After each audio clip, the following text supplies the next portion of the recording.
오늘은 룻기 원어강의 38강입니다. 오늘 본문은 룻기 1장 1절부터 4장 22절까지 룻기 전체 요약입니다. 룻기 원어강의 마지막 시간입니다. 우리는 지난 2월부터 이번 달 지금 10월 말까지 해서 약 9개월 동안 룻기 원어 강해라는 긴 시간을 통해 룻기 전체를 살펴보았습니다. 룻기에 기록된 이 룻의 신앙에 관한 말씀을 통해서 설교하는 저 자신도 설교를 준비하며 또 설교하고 또 설교 이후에 말씀을 묵상하며 저 자신을 돌아보면서 룻의 신앙이 얼마나 훌륭한 신앙인지 저 자신이 많이 부끄러웠고 하나님께 죄송한 마음이 많았습니다. 오늘은 룻기 전체를 요약하면서 크게 두 가지를 살펴보려고 합니다. 그동안 우리가 9개월 동안 살펴본 말씀들을 요약해서 정리해서 룻기를 총정리하고 마무리하는 시간을 갖도록 하겠습니다. 첫 번째로는 룻기를 통한 하나님의 뜻이 무엇인가? 룻기를 통해서 하나님이 우리에게 주시고자 하는 메시지가 무엇인가? 두 번째는 룻기를 통한 예수 그리스도의 천국 복음, 이 두 가지를 함께 살펴보기 원합니다. 먼저 룻기를 통한 하나님의 뜻, 하나님께서 룻기를 통해서 우리에게 하시고자 하는 메시지가 무엇인가? 첫 번째는 하나님은 룻기를 통해서 룻의 바른 신앙을 드러내고 계십니다.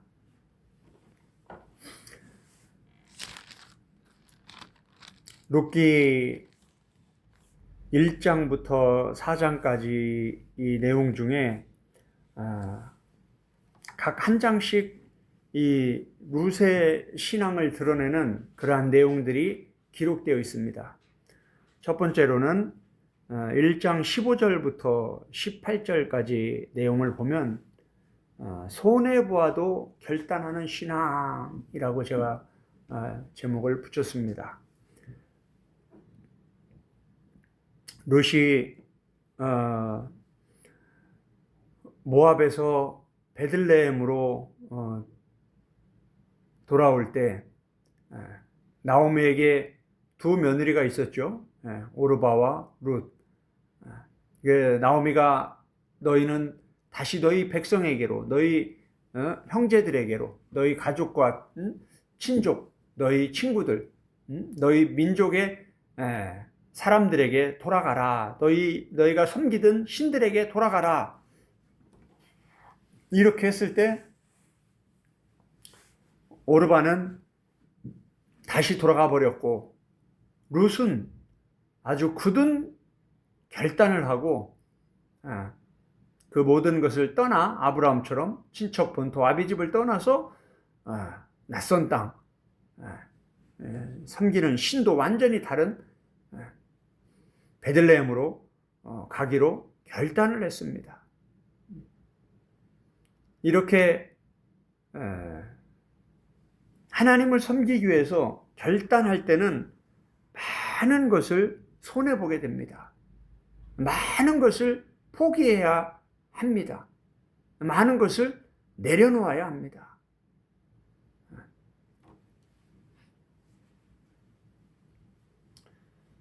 저도 20대에 예수님을 만나고 나서 예수님께서 저를 구원하시기 위해서 저의 죄를 용서하시기 위해서 십자가에 못 박혀 죽으시고 살과 피와 생명을 아낌없이 내주신 그 놀라운 십자가의 사랑, 십자가의 복음을 예수님을 1대1로 만나는 영적 체험을 통해 깨닫고 나서 많은 것을 내려놓았습니다.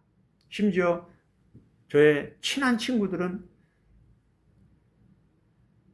엄청난 배신감을 느끼며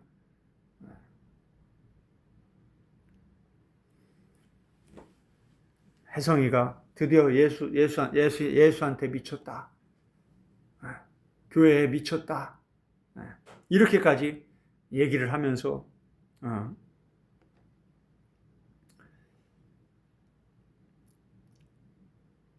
그렇게 사랑하고 좋아했던 친구들을 내려놓아야 했습니다. 그리고 세상에서 화려하게 살아갈 수 있는 잡이나 물질, 이 모든 것들을 내려놓고 선교사로 헌신하게 되었습니다.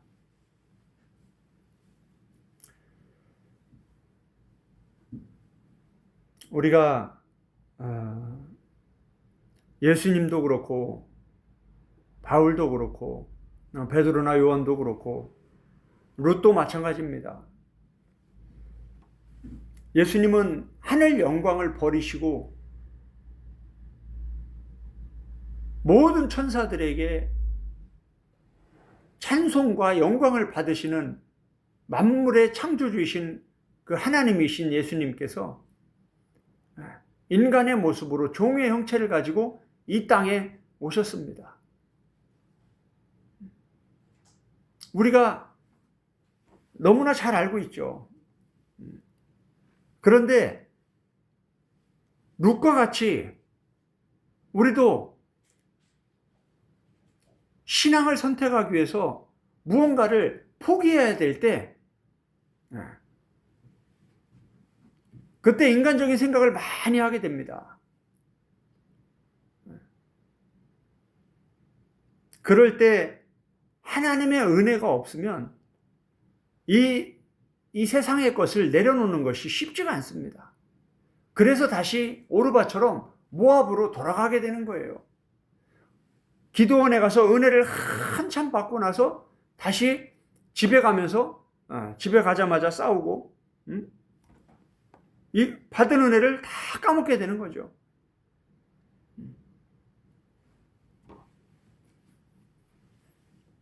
이 룻의 결단이 얼마나 중요한 결단인지, 룻기 1장에서 하나님은 이 룻의 이 결단, 많은 것을 내려놓으면서 굳이 베들레헴으로 가서 하나님을 섬기겠다고 하는 이 룻의 신앙의 결단이 얼마나 중요한지를 하나님은 지금 우리에게 말씀하고 계시는 거예요.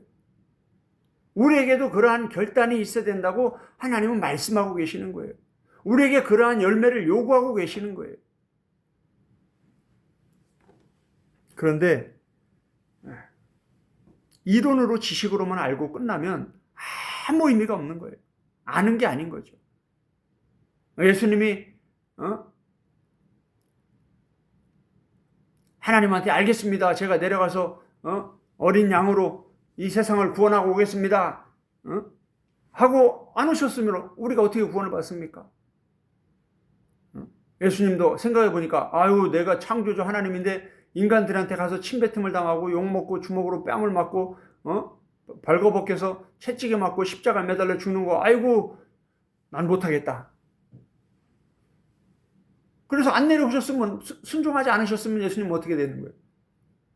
우리는 어떻게 구원받는 거예요? 구원받을 길이 없는 거죠, 우리는. 바울 선생님이 예수님을 만나고 나서 은혜를 풍성하게 받았는데 다시 그 유대교의 유대교 랍비로서의 그 자격과 그 누릴 수 있는 권세와 부와 명예를 포기하고 복음 전하면서 핍박받으면서 살려가니까 손해보면 안 되겠다. 그냥 다시 유대교인으로 살아야겠다. 그랬으면 어떻게 됐겠습니까? 신약 성경에 반도 기록이 안 됐겠죠. 지금 이 시대 이렇게 많은 나라에 그렇게 많은 교회들이 세워지지 않았겠죠. 지금 이 시대도 마찬가지입니다. 하나님은 룻과 같은 이러한 무언가를 하나님을 위해서, 예수 그리스도를 위해서, 예수 그리스도의 몸된 교회와 세계 선교를 위해서 많은 것들을 포기하고 내려놓고 하나님을 위해 살겠다는 이 결단의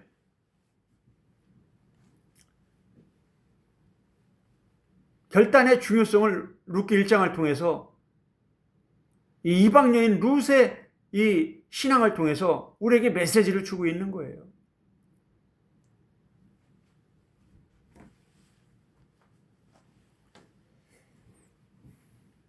두 번째입니다. 룻기 2장을 통해서 하나님은 보아스에게 칭찬받는 이 룻의 신앙을 드러내고 계십니다. 룻기 2장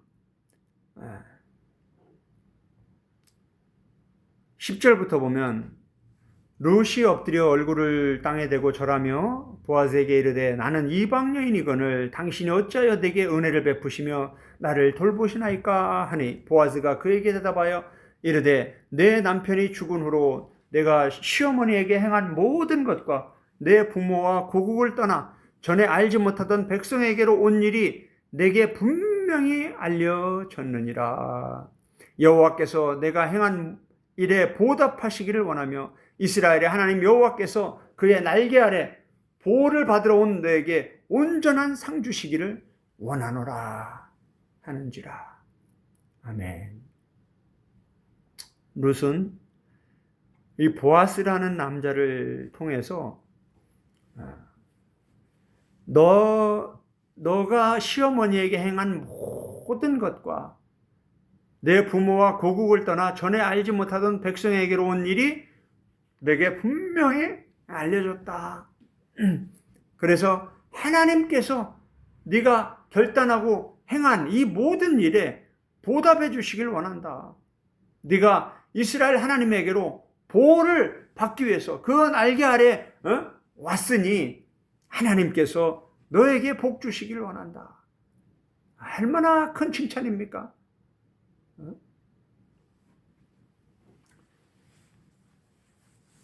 우리의 삶은, 우리의 신앙은 아무도 모르는 것 같지만 우리 주변에 다 이렇게 소문이 나고 있습니다. 그 소문이 이렇게 보아스와 룻과 같이 이렇게 칭찬받는 좋은 소문이기를 축복합니다. 세 번째로는 룻기 3장에 기록된 말씀입니다. 3장 10절부터 보면 백성들에게 인정받는 신앙이었습니다. 하나님은 룻기 3장을 통해서 룻의 신앙이 이스라엘 백성들에게, 많은 사람들에게 인정받는 신앙이었다라는 걸 드러내고 계십니다. 10절에 보니까 그가 이르되 내 딸아 여호와께서 내게 복 주시기를 원하노라. 내가 가난하건 부하건 젊은 자를 따르지 아니하였으니 내가 베푼 인애가 처음보다 나중에 더하도다. 그리고 이제 내 딸아 두려워하지 말라. 내가 내 말대로 내게 다 행하리라. 내가 현숙한 여자인 줄 나의 성읍 백성이 다 아느니라. 아멘. 이스라엘 백성들이 다 하나같이 이 룻이 현숙한 여인이다라는 것을 다 알고 있다라는 거예요. 이렇게 룻이 많은 이스라엘 백성들에게 소문이 난 겁니다. 그렇게 많은 이스라엘 백성들이 이 룻을 현숙한 여인으로 인정하고 있는 거예요. 참 귀한 신앙이죠.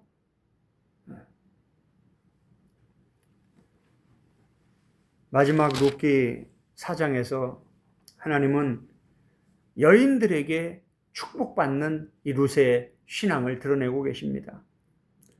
4장 14절부터 보면 여인들이 나오미에게 이르되 찬송할지로다. 여호와께서 오늘 내게 기업 물을 자가 없게 하지 아니하였소다. 이 아이의 이름이 이스라엘 중에 유명하게 되기를 원하노라. 이는 내 생명의 회복자이며 내 노년의 봉양자라. 곧 너를 사랑하며 7 아들보다 귀한 내 며느리가 낳은 자로다 하니라. 아멘. 일곱 아들보다 귀한 내 며느리, 이스라엘 백성, 이스라엘 남자들 일곱보다도 이 이방 여인 하나, 이 룻, 이 며느리 이 한 사람이 너한테는 더 귀하다. 얼마나 놀라운 축복의 말씀입니까? 얼마나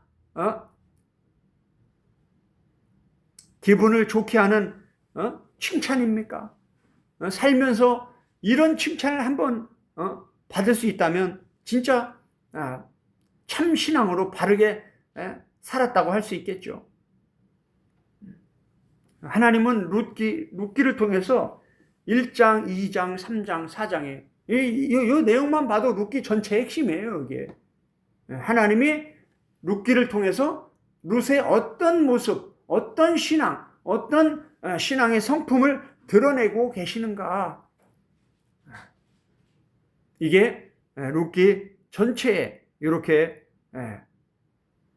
녹아져 있는 거죠. 룻기를 통한 하나님의 뜻, 하나님의 메시지 두 번째, 하나님은 룻기를 통해 보아스의 바른 신앙을 드러내고 계심을 알 수가 있습니다. 룻기 2장, 보아스는 룻기 2장부터 등장하죠. 룻기 2장 8절 9절에 보면 보아스가 룻에게 이르되 내 딸아 들으라 이삭을 주러 다른 밭으로 가지 말며 여기서 떠나지 말고 나의 소년들과 함께 있으라. 그들이 베는 밭을 보고 그들을 따르라. 내가 그 소년들에게 명령하여 너를 건드리지 말라 하였느니라. 목이 마르거든 그릇에 가서 소년들이 길어온 것을 마실지니라 하는지라. 참 이웃사랑을 실천하는 신앙, 보아스의 신앙은 이웃사랑을 실천하는 신앙입니다.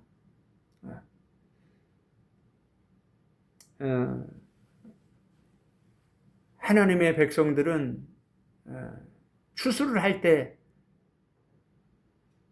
다 추수하지 않고 가난한 사람들이 그 추수하는 것을 일부를 남겨서 가난한 사람들이 그걸 가져다가 먹고 살 수 있도록 그렇게 하고 있습니다. 참 하나님의 말씀이 얼마나 귀한지 모릅니다. 하나님은 하나님을 사랑하라고만 말씀하지 않고 이웃을 사랑하라고도 말씀하고 계십니다. 보아스는 이웃사랑을 이렇게 아주 적극적으로 실천하는 신앙이었다고 하나님은 말씀하고 계시는 겁니다. 두 번째 2장 10절에서 12절을 보면 보아스의 신앙은 영적으로 분별력이 있는 신앙이었습니다. 주변 사람들이 아무리 칭찬을 해도 보아스는 자기가 직접 겪고 자기가 직접 대화해보고 룻을 만나서 이 여인이 진짜 현숙한 여인인지 아닌지 정말 내가 적극적으로 도와줘도 되는지 안 되는지 그걸 잘 분별하고 그렇게 자기가 직접 경험한 후에 이 룻을 돕기로 결단하는 것을 우리가 보게 됩니다. 우리도 이 영적으로 분별하는 것이 참 중요합니다. 지금 이 마지막 시대는 더 그것이 중요합니다. 교회라고 해서 다 교회가 아니고 목사나 선교사라고 해서 다 목사도 선교사도 아니고 신학 박사나 교수라고 해도 그런 타이틀만 가지고도 믿으면 안 됩니다. 직접 그 사람을 만나서 대화해보고 성경을 어떻게 이해하고 예수님을 얼마나 사랑하고 예수님을 위해서 어떤 헌신을 하고 있는지 이런 구체적인 내용들을 통해서 영적으로 분별하고 참 그리스도 안에서 바른 신앙을 가지고 있는 사람들을 그리스도인으로 존중할 줄 알고 대우할 줄 알아야 되는 겁니다. 보아스는 룻을 통해서 들리는 소문만 믿지 않고 직접 룻과 대화하면서 이 룻이 어떤 여인인지 분별하는 그러한 신앙이었음을 우리가 알 수가 있습니다. 룻기 3장 6절부터 13절에 보면 보아스는 영적 질서를 중시하는 신앙이었다라는 것을 우리가 알게 됩니다.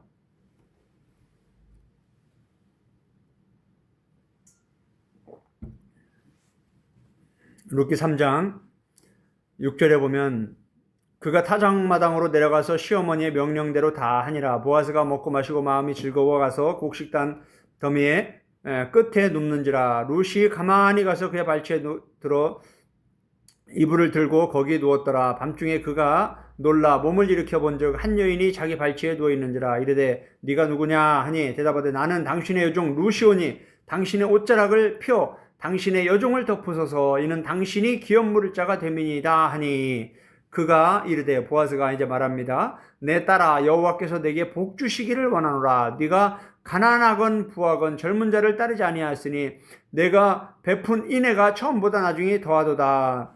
그리고 이제 내 딸아 두려워하지 말라. 내가 내 말대로 내게 다 행하리라. 내가 현숙한 여인인 줄을 나의 백성 성읍이 다 아느니라. 참으로 나는 기업 물을 자이나 기업 물을 자로서 나보다 더 가까운 사람이 있으니 기업 물을 자의 책임을 내게 이행하려 그가 기업 물을 자의 책임을 내게 이행하려 하면 좋으니 그가 그 기업 물을 자의 책임을 행할 것이니라. 만일 그가 기업 물을 자의 책임을 내게 이행하기를 기뻐하지 아니하면 여호와께서 살아계심을 두고 맹세하노니 내가 기업 물을 자의 책임을 내게 이행하리라. 이렇게 룻이 자기 발치에 이불을 걷어서 자기 발치에 들어왔는데도 룻을 취하지 아니하고 하나님의 질서대로 먼저 기업 물을 자 보아스보다 더 가까운 친족에게 먼저 기회를 주고 그가 물으지 아니면 그때 자기가 하나님의 말씀대로 영적 질서대로 그렇게 당신을 아내로 맞이하겠습니다 라고 말하는 것이 룻기 3장에 기록되어 있습니다. 이게 바로 영적 질서라는 거죠. 하나님이 정하신 순서를 질서를 중시 여기고 그것을 순종하는 것, 이런 신앙이 참 보아스의 아름다운 신앙이었다는 걸 하나님 말씀하고 계십니다. 마지막 4장입니다.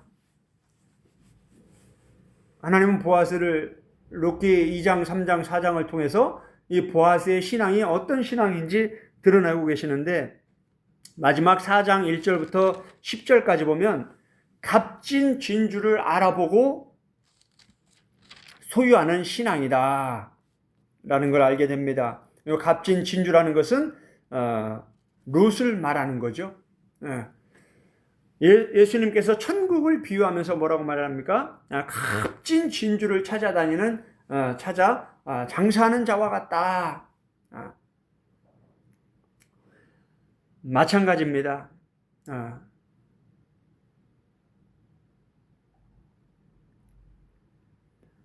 우리도 이 세상을 살아가면서 예수님 다음으로 성경 다음으로 우리에게 가장 큰 영향력을 미치는 것은 배우자라고 생각을 합니다. 배우자를 잘 만나는 것은 영적인 이 구원의 복 다음으로 최고의 복이 아닌가라고 생각이 듭니다.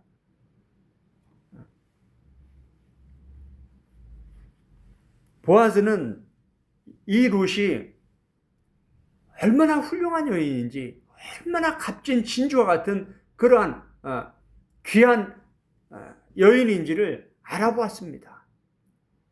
그리고 감사하게도 그 여인이 보아스에게 자기를 아내로 삼아달라고 자기 옷자락으로 자기를 덮어달라고 이렇게 말하는 것을 듣고 아주 적극적으로 일을 진행하는 것을 룻기 4장을 통해서 우리가 보게 됩니다. 그리고 하나님이 정한 그 질서대로 쫙쫙쫙쫙 일을 진행하고 나서 10절에 와서 이렇게 또 말론의 아내 모압 여인 룻을 사서 나의 아내로 맞이하고, 이렇게 룻기 4장 1절은 보아스보다 더 가까운 친족, 그 친족을 아무개여라고 이름도 기록하지 않고 그렇게 아무개로 기록하고 있는데, 그 아무개가 기업 물을 것을 포기하니까 보아스가 아주 적극적으로 많은 증인들 앞에서 이 룻을 아내로 맞이하는 아주 놀라운 말씀이 룻기 4장에 기록되어 있습니다. 값진 진주를 알아보는 신앙인 거죠. 우리가 인생을 살아가면서 사람을 잘 알아본다는 거, 참 지혜 중에 지혜입니다. 은혜 중에 은혜입니다. 특히 배우자를 잘 선택하는 거 너무나 중요합니다. 지금은, 예전에는 우리 부모님 세대들이 60평생만 살아도 오래 산다, 잘 산다 해서 60 되면은 회갑 잔치를 했습니다. 근데 지금은 평균 수명이 기본적으로 막 80세, 막 90세, 100세 넘어가는 분들도 많아요. 그러다 보니까 어떻습니까? 결혼을 해서 부부가 함께 살아가는 시간이 점점 길어지고 있어요.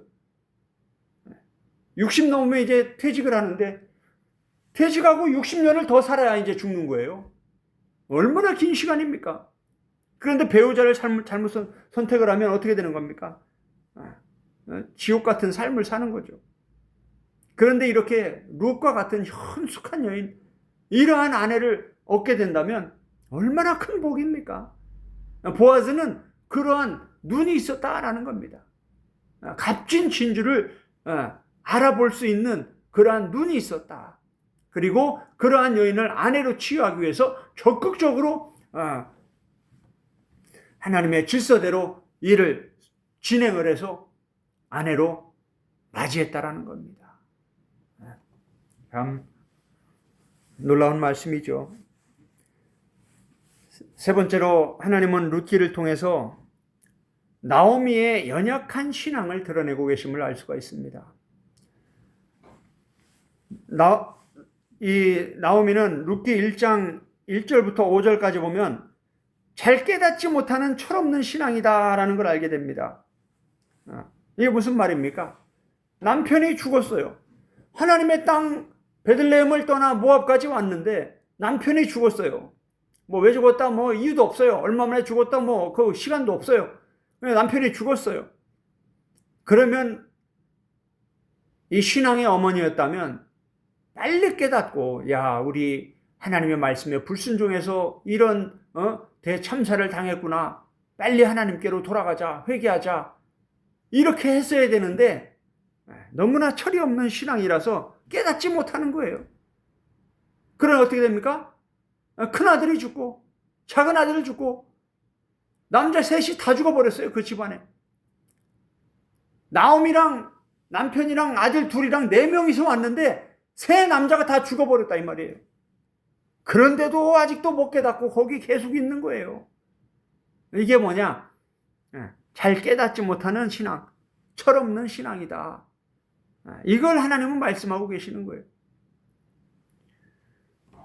룻기 1장 6절에 보면 두 번째로 나오미는 어떤 신앙이었나? 떡 중심, 먹을 것을 따라 사는 육적인 신앙이었다. 세상의 쾌락을 따라가는 육적인 신앙이었다. 떡 중심, 돈 중심. 예수님은 뭐라고 했습니까? 만몬과 하나님을 겸하여 섬길 수 없다. 이를 중히 여기면 저를 경히 여기고 저를 경히 여기면 이를 중히 여긴다. 룻기 1장 6절은 이렇게 기록되어 있습니다. 그 여인이 모압 지방에서 여호와께서 자기 백성을 돌보시사 그들에게 양식을 주셨다함을 듣고, 이게 레헴이죠. 레헴. 떡. 이에 두 며느리와 함께 일어나 모압 지방에서 돌아오려 하여. 나오미의 신앙은 뭡니까? 떡을 따라다니는 신앙이에요. 룻기 1장 1절이 사사들이 치리하던 때에 그 땅에 흉년이 드니라. 먹을 게 없으니까 베들레헴을 떠나는 거예요. 다시 먹을 게 생겼다고 하니까 다시 베들레헴으로 오는 거예요. 이게 뭐죠? 떡을 중심으로 왔다 갔다 하는 거예요. 신앙 중심이 아니죠. 반대로 룻은 지금 어떻습니까? 지금 룻이 베들레헴에 와서 호화로운 삶을 누렸습니까? 아니죠. 가서 남의 집 가서 밭에 가서 떨어진 이삭이나 주워 먹는 그러한 신세인 거예요. 그런데도 룻은 뭡니까? 그걸 선택을 한 거예요. 그런데 지금 나오미는 어떻습니까? 반대죠. 떡이 없으니까 모압으로 가고 다시 베들레헴에 떡이 생겼다니까 다시 또 거기로 가는 거예요. 이게 뭐예요? 떡 중심 신앙. 먹을 것을 따라 사는 신앙. 육적인 신앙이라는 거죠. 세 번째로는 나오미 1장 19절부터 21절에 보면 신세 한탄을 하는 신앙이다. 다 신앙인들이 말끝마다 하나님 얘기를 합니다. 나오미도 마찬가지예요. 19절에 보니까 이에 두 사람이 베들레헴까지 갔더라. 나오미와 룻이 베들레헴까지 이제 온 거죠. 베들레헴에 이를 때 온 성읍이 그들로 말미암아 떠들며 이르기를 아이고 이 사람이 나오미가 아니냐. 아이고 10년 전에 4명이서 떠났는데 왜 남편하고 자식 아들 둘은 없고 이상한 모압 여인과 함께 왔냐. 이 나오미 아니냐. 나오미가 그들에게 이르되 나를 나오미라 부르지 말고 나를 마라라 부르라. 나를 기쁨이라 부르지 말고 나를 쓰다고 괴롭다고 이렇게 부르라. 이는 전능자가 나를 심히 괴롭게 하셨습니다. 내가 풍족하게 나갔더니 여호와께서 내게 비어 돌아오게 하셨느니라. 여호와께서 나를 징벌하셨고 전능자가 나를 괴롭게 하셨거늘 너희가 어찌 나를 나오미라 부르느냐 하니라. 아주 그냥 신세 한탄을 하고 있는 이런 신앙이죠. 자기가 잘못해놓고 하나님이 그렇게 했다라는 거예요. 참 영적 착각도 자유자재인 거죠. 잘 되면은 내가 잘한 거고 잘못되면은 하나님이 잘못한 거고.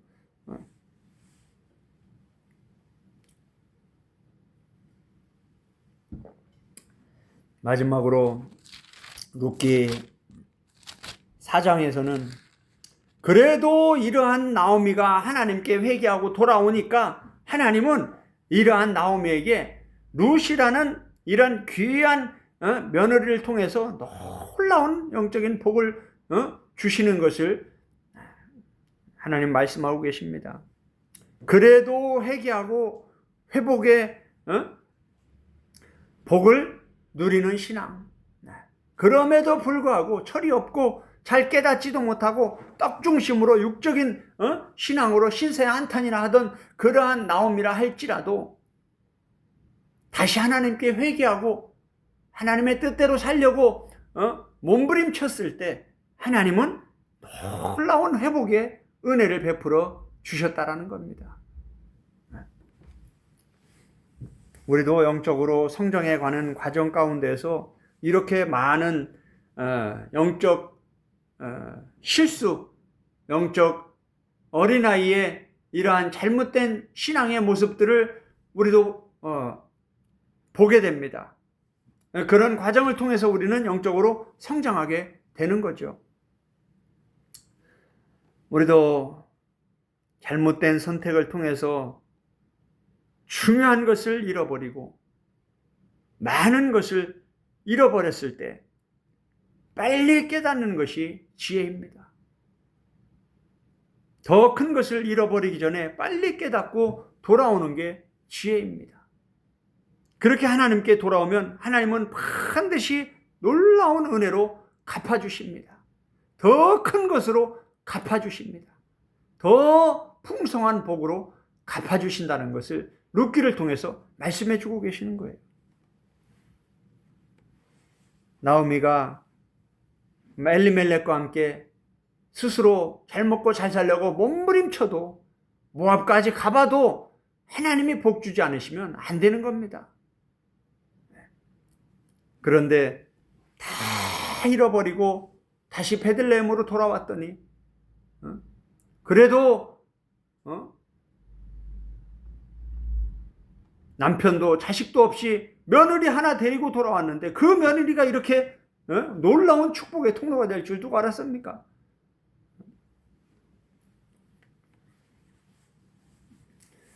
마지막으로 하나님은 룻기를 통해서 이스라엘 백성들의 잘못된 신앙을 드러내고 계십니다. 룻기 1장 1절부터 5절까지 엘리멜렉이 나오고 말론이 나오고 기론이 나옵니다. 이스라엘 남자들이 쭉 나오는데 뭐 더 이상 설명도 없고 내용도 없습니다. 룻기 전체에서 잠깐 나왔다가 없어져 버립니다. 이게 사사기 전체의 배경이죠. 사사기 전체에 보면 어떻습니까? 지금 이스라엘 백성들의 신앙이 어떻습니까? 아주 심각하죠. 하나님은 지금 그걸 드러내고 계시는 거예요. 이스라엘의 신앙, 하나님의 백성들이라고 하나님이 선택한 이스라엘 백성, 가장 신앙이 좋아야 될 이 사람들의 신앙이 가장 심각하다. 이스라엘 백성이 뭡니까? 신학시대 오면 교회죠, 교회. 가장 하나님을 잘 믿어야 될 교회가 영적으로 가장 심각하다라는 거예요. 그런데 이방 여인 룻이 이스라엘 백성들보다 더 신앙이 좋다. 이 얘기예요. 지금 우리의 선교의 대상지인 많은 나라들의 불신자들이 오히려 한국의 이 큰 교회들보다 더 신앙이 좋은 사람들이 많이 숨어 있을 수 있다, 이런 얘기예요. 어찌 보면 우리의 신앙이 심각하게 병들어 있을 수 있다라는 겁니다.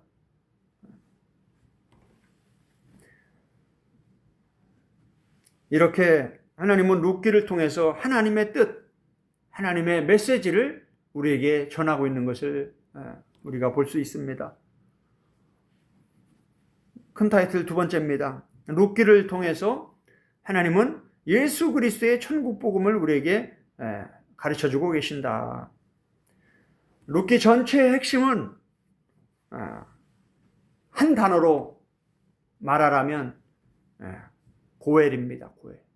이 고엘이 바로 기업물을 자입니다. 이 단어가 계속 반복되고 있습니다. 룻기에서. 이 기업물을 자의 핵심은 보아즈입니다. 그런데 이 기업물을 자라는 이 히브리어 단어가 고엘이라는 뜻인데 건지다, 속량하다, 구속하다, 기업을 무르다, 이런 뜻입니다. 이게 바로 예수 그리스도를 예표하는 단어예요. 다시 말하면 이 룻기에 기록된 이 보아즈, 룻의 남편 이 보아즈가 룻을 아내로 취하는 이 고엘, 이 기업물을 자에 대한 이 룻기의 이 말씀은 신약에서 예수님이 말씀하시는 천국 복음이라는 거예요. 우리의 영원한 신랑 되시는 예수 그리스도께서 어떻게 아내를 선택해서 그 아내를 자기의 아내로 맞이하시는지 이 내용을 룻기를 통해서 가르쳐주고 있는 겁니다. 보아즈는 기업물을 자로서 예수 그리스도를 예표하고 보아즈가 아내로 취한 이 룻은 예수님의 지혜로운 처녀, 우리가 열처녀 비유의 말씀을 너무나 잘 알고 있죠. 이 룻을 룻기에서는 현숙한 여인이라고 합니다. 하일이죠, 히브리어로. 이게 잠언 31장 맨 끝에 나옵니다. 잠언 31장 10절에서부터 31절까지 지혜의 말씀, 잠언이 지혜서죠, 지혜서. 지혜 중에 최고의 지혜라고 하는 이 잠언도 계속해서 예수 그리스도를 말씀하고 있습니다. 잠언에 예수 그리스도가 가득 감춰져 있어요.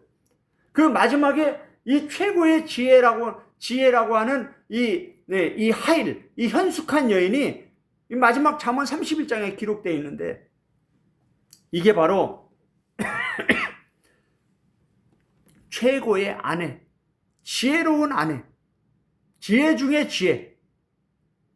그게 어떠한 여인인지, 어떠한 예수님의 신부인지, 어떠한 성도인지 그걸 지금 하나님은 말씀하고 계시는 거예요.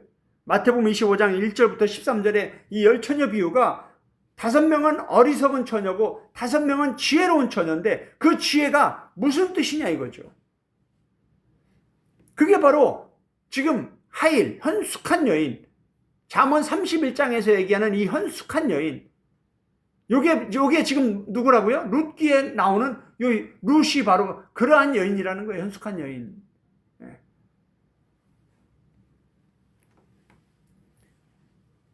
하나님은 룻기를 통해서 이 고엘이라는 단어를 통해서 예수 그리스도를 예표하고 있고, 현숙한 여인이라는 이 룻을 통해서 예수 그리스도의 신부로서 성도가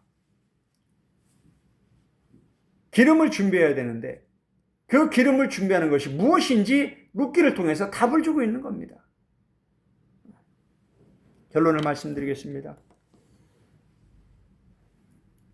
이 고엘에 관해서는 룻기 28강에 우리 원어강에 유튜브에 내용이 더 있으니까 참고하시기 바랍니다. 혹시 못 들으신 분들은 28강을 참고하시기 바랍니다. 결론입니다. 룻기 전체의 요약입니다.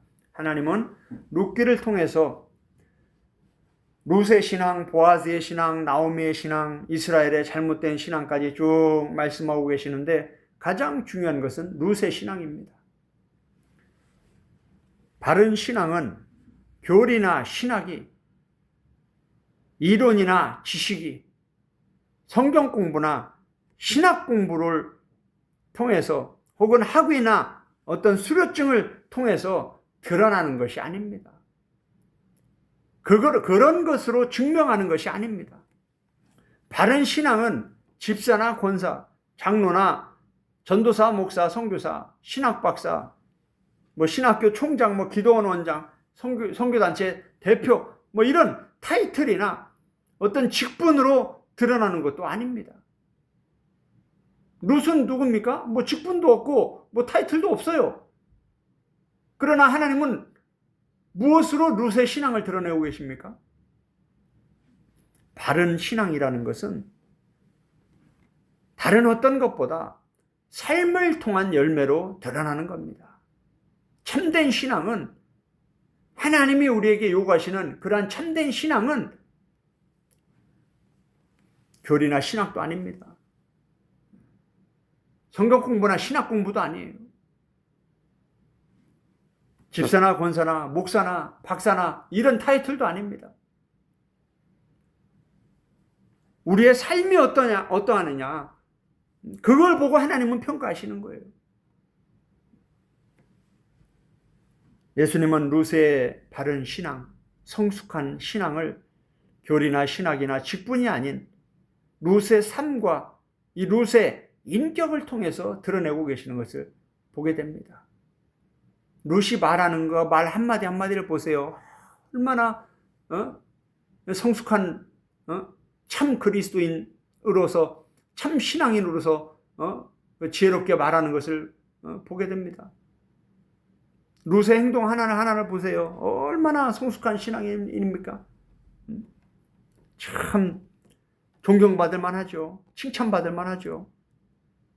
우리는 룻기에 기록된 하나님의 말씀을 통해 룻의 신실한 삶과 인격의 성숙을 본받아야 되는데, 갈 길이 먼 거죠. 아직 우리는 영적으로 성숙한 신앙인 성화의 삶의 열매를 추구해야 하는데 갈 길이 먼 거죠. 우리는 한참 따라가야죠. 우리도 영적으로 부패하고 타락했을 때 속히 깨닫고 회개하고 돌아와야 됩니다. 참 어렵죠, 그게. 그런데 그게 살 길이에요. 그리고 그렇게 하면 하나님은 반드시 놀라운 은혜로 회복시켜 주십니다. 참 놀라워요, 하나님의 은혜는.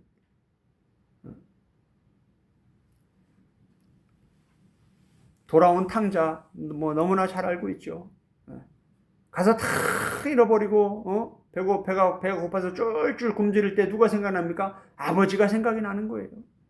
고난 속에 있을 때 뭐예요? 하나님이 생각이 나는 거예요. 그때 예배 드릴 때가 참 좋았지. 그때 기도할 때가 참 좋았지. 그때 찬양할 때가 참 좋았지. 그때 뜨겁게 신앙생활할 때가 참 좋았지. 다시 하나님의 은혜 안으로, 하나님의 날개 아래로 보호를 받으러 가야겠구나. 하나님, 두 손 들고 전부여 의지옵소서 손 들고 옵니다. 하나님밖에 살 소망이 없다는 것을 깨닫고 돌아올 때 하나님은 놀라운 은혜로 갚아주십니다. 다 잃어버리고 와도 하나님은 놀라운 거로 채워주십니다. 할렐루야. 우리 하나님은 너무나 좋은 하나님이세요. 풍성한 은혜로 갚아주시는 그러한 하나님이세요. 하나님의 말씀, 특히 구약의 룻기를 예수 그리스도의 관점으로 봐야 됩니다. 구약을 예수 그리스도의 관점으로 봐야 됩니다. 예수님은 구약을 통해 예수 그리스도 중심으로 해석하고 적용하는 그러한 구약 관점을 제자들에게 가르쳐 주셨습니다. 누가복음 24장 수없이 반복해서 말씀을 드렸습니다. 예수님은 구약을 예수 그리스도 중심의 관점으로 보아야 함을 제자들에게 직접 가르쳐 주시고 승천하셨습니다. 룻기는 구약의 39권 중에 8번째 책으로 이 룻기가 예수 그리스도 중심으로 볼 때 유대인들처럼 영적 교만과 착각에 빠지지 않고 참된 복음을 깨달아 갈 수 있게 되는 겁니다. 사도들도 구약을 그렇게 예수님께 배운 그대로 보았고 그렇게 그들의 삶에 적용했고 그렇게 교회들에게 가르쳤습니다. 우리도 구약을 예수 그리스도의 관점으로 구속사 복음의 관점으로 보고 우리의 삶에 적용해야 하며 우리의 이웃과 세계 선교지에 같은 복음을 전해야 되는 겁니다. 예수 그리스도는 성경 전체의 핵심이시며 룻기의 핵심이십니다. 예수 그리스도는 모든 가정의 최고 어른이시며 모든 교회의 머리이십니다. 모든 그리스도인의 인생의 참 주인이십니다. 예수 그리스도는 유일한 구원자이시며 영원한 왕이십니다. 오늘 이 말씀을 붙잡고 함께 기도하기 원합니다. 하나님은 룻기 전체 유학의 말씀을 통해서 나에게 무엇을 말씀하길 원하시는지 오늘 선포된 말씀을 붙잡고 성령님과 1:1로 기도하는 시간을 갖도록 하겠습니다. 함께 기도하겠습니다.